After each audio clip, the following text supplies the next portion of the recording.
Fala galera do mundo das lutas, tudo bem com vocês? Quem assistiu a minha resenha após o UFC 270 viu que eu questionei o sumiço do presidente do UFC Dana White logo após a vitória de Francis Ngannou contra Ciryl Gane na luta principal do evento que aconteceu no último sábado. Depois de colocar o cinturão em Deiveson Figueiredo momentos antes, o careca sumiu na hora da luta principal e Mickey Maynard, matchmaker do UFC, teve que assumir a tradição de colocar a peça dourada no corpo do vencedor da noite. E naturalmente, diante da disputa contratual que acontece entre Ngannou e o UFC, desde antes da luta, a impressão que ficou foi que Dana White não quis dar o braço a torcer e valorizar a conquista do camaronês, que venceu o ex-companheiro de treino Ciryl Gane na decisão dos juízes, depois de uma performance surpreendente, onde o nocauteador usou o wrestling e colocou o francês para baixo diversas vezes. O dirigente sequer apareceu para a coletiva de imprensa após o UFC 270, mas calma, segundo o próprio Dana White, há uma explicação para esse sumiço e não tem nada a ver com Francis Ngannou. Em entrevista à ESPN, o Dana se irritou e disse o seguinte: eu não estava lá para a luta principal, eu na verdade saí da arena bem depois da coluta principal porque tinham algumas coisas acontecendo nos bastidores do evento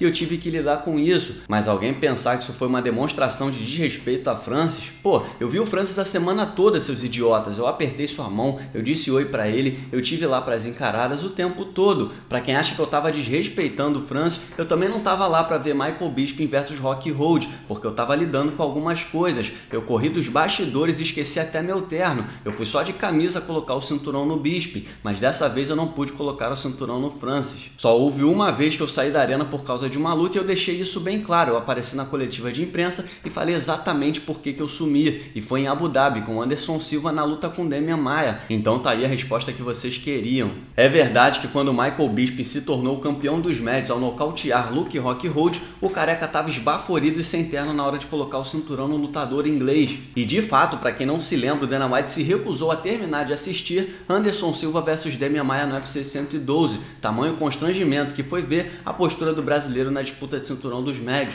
Naquela ocasião, logo após a luta, o Dana disse o seguinte: eu quero falar antes de mais nada sobre a desgraça e o constrangimento que foi essa luta. Eu nunca me senti tão constrangido quanto eu me senti hoje em 10 anos trabalhando com isso. Foi a primeira vez que eu deixei a arena e entreguei o cinturão para o empresário do lutador colocar nele. Foi uma noite especial para o UFC, mas terminar o evento com o que vimos foi um constrangimento. Eu peço desculpas a todos por isso. Acontece que para o dirigente não conseguir assistir a disputa de cinturão da categoria dos pesados, não conseguir cumprir a tradição de colocar o cinturão no vencedor da luta e nem aparecer na coletiva de imprensa para repercutir e falar sobre tudo o que aconteceu no último sábado, deve ter sido um problemaço. A gente fica imaginando que tipo de abacaxi era esse que ele teve que descascar. Além de perder tudo isso, ele ficou mal na fita, porque a impressão que ficou é que ele não teve culhão de pisar dentro do octógono do UFC para colocar o cinturão no Francis Ngannou, com quem ele tem uma disputa fora do cage. Então o mínimo que se espera é que ele pelo menos revele que história foi essa, que pepino foi esse que ele teve que resolver no meio de tanta coisa importante acontecendo, senão muita gente não vai acreditar no que ele está falando. Agora, a verdade seja dita, o presidente do UFC Dana White nunca correu de briga, nunca baixou a cabeça para ninguém e falta de coragem tá longe de ser um defeito do careca. Ainda assim, foi estranho demais vê-lo sumir coincidentemente no momento de glória do cara com quem ele tá batendo cabeça, muito conveniente. O lado bom é que os problemas contratuais não influenciaram a opinião do presidente do UFC sobre o que ele viu o Francis Ngannou fazendo contra o Ciryl Gane no UFC 270, além de tratar como genialidade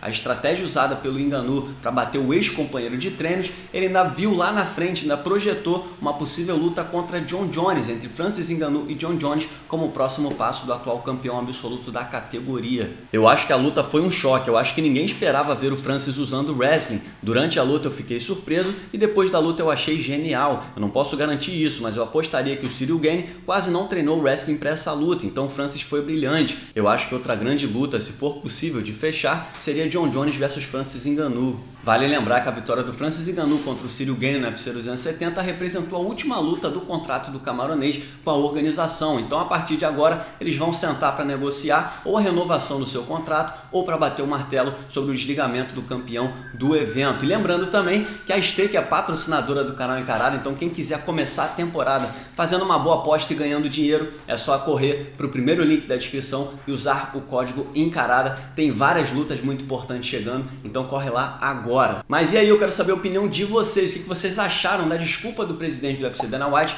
para o seu sumiço no UFC 270, para não ter colocado o cinturão em Francis Ngannou? Colou? Vocês acreditam ou não? Comenta aí.